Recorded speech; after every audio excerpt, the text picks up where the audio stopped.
Hey everybody, we're playing Fire Emblem Awakening on Lunatic mode, which is really hard. My name is Sam Claiborne. I'm here with Audrey Drake. Hey everyone. Who's our resident expert on everything Fire Emblem. I'm the resident lunatic. Yeah, and it's true because you have to be crazy to play in this mode.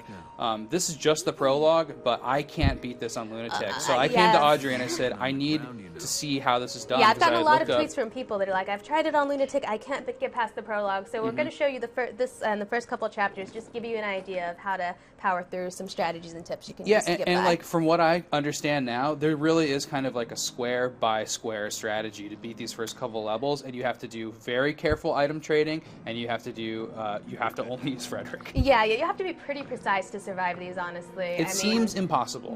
It does seem impossible, and that's why it's called Lunatic mode for a reason. But once you get to Chapter 5, you open up Outrealm Gate, you can get the DLC maps to grind on, or you can get the bonus items. Yeah, then you'll and be the bonus fine. teams, which are so weak when they start out, that you can just fight them over and over again and build up a lot of experience. Then you can level up all of your lower power guys, but until then, you just sort of have to rely on Frederick and just keep the other people alive, especially if you're going for a no-death run, which is, that's how I play Fire Emblem, that's how I think we all do. But, yeah, of course. And by the way, you can hit left, right, and select to restart your game really fast, which will help you immensely in Lunatic mode, because I think you restarted this 25 times. Well, I mean, yeah, and that's another thing. It's not like you can just sit down and do this right, because it also takes luck. No, be patient. It takes a lot of patience to do this, just because, I mean, it relies a lot more on luck than on hard or on normal. By the way, I can see you're already switching tools here. You don't want to use your Silver Lance in this level because it's powerful enough that you need to save it for harder enemies. Yeah, that's the thing, is that Frederick starts with the Silver Lance. You only have so many uses of it. I think it might be 20 or something, and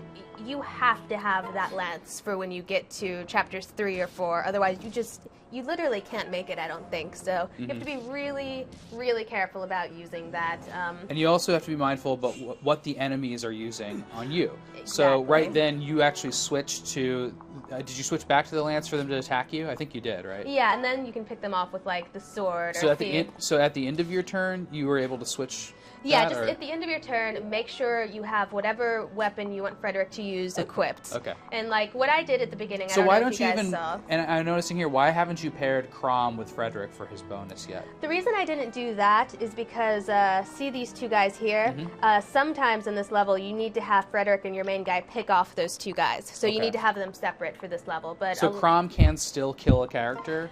He can if you keep him separate, because he can take one hit from that mage over there. There you exactly. go. He killed the character. So if you take off those guys, then... And your main character can still kill... but they can't kill him by themselves. They have to use what Frederick left. Exactly. They have to just pick off the leftovers of Frederick. And Lissa can't... Oh, look at you got Frederick healed. I wasn't even able to get back this far, so that's great. Exactly. But Lissa, until you level her up a lot, she cannot be in the attack range, because the AI in Lunatic mode is really smart. They will go for whoever they can kill easiest, and if she's in attack range, she will die one hit. And I've also noticed that they get criticals a lot more, right? They do. So Chrom, even Frederick can die, but Chrom and your main character can die in one hit also. Exactly. That accounts for a lot of the restarting, honestly, is if someone gets a critical on him and they have an axe, he's just over. And that's another reason why when I started... So the axe is bad against...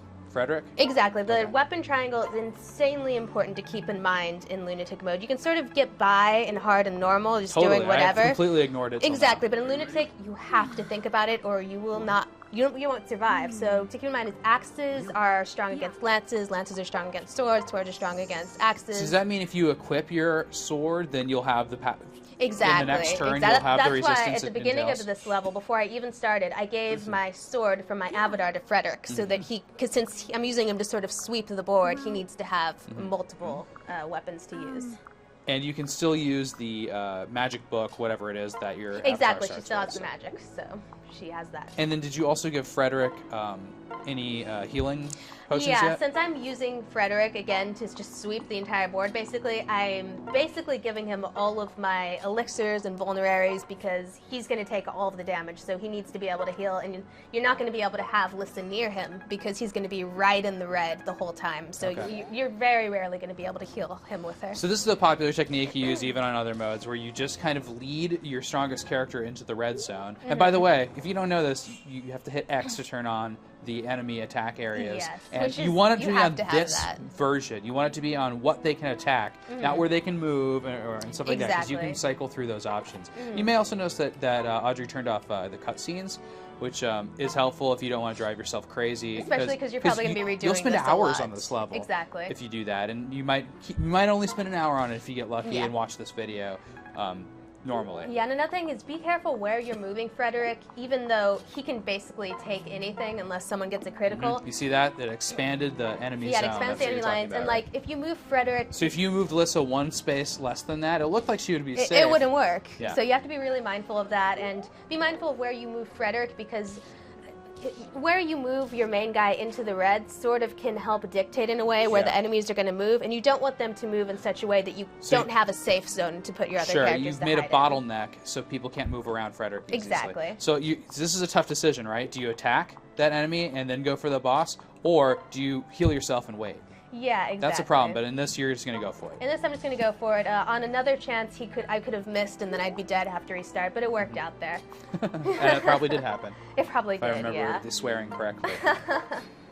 So here we go. So now you're on the boss character of this level, and the boss is not that much harder than the other characters on Lunatic, No, right? no. Because they're all so freaking hard. Exactly. But you're not going to heal, or Yeah, but here I'm not going to be able to kill him in one hit with Frederick, so Okay. I would die. So I need to heal him. Okay. And like another thing is, when you're in Lunatic, don't worry about number of turns you're taking. Just worry about surviving. So does that matter in other modes? it doesn't matter, but they do keep track of it. But like, Okay, if you so if need- you're obsessive like you are with having the low number at the end of the game, when they show exactly. it- But like, if you No, need to take the extra turn just to heal one of your guys, Plus- do that instead of dying. Plus, it levels up Lissa. exactly. I mean, it's a win-win situation. Exactly. Yes, the number will be bad, but nobody's ever going to see that but you. Yes, exactly.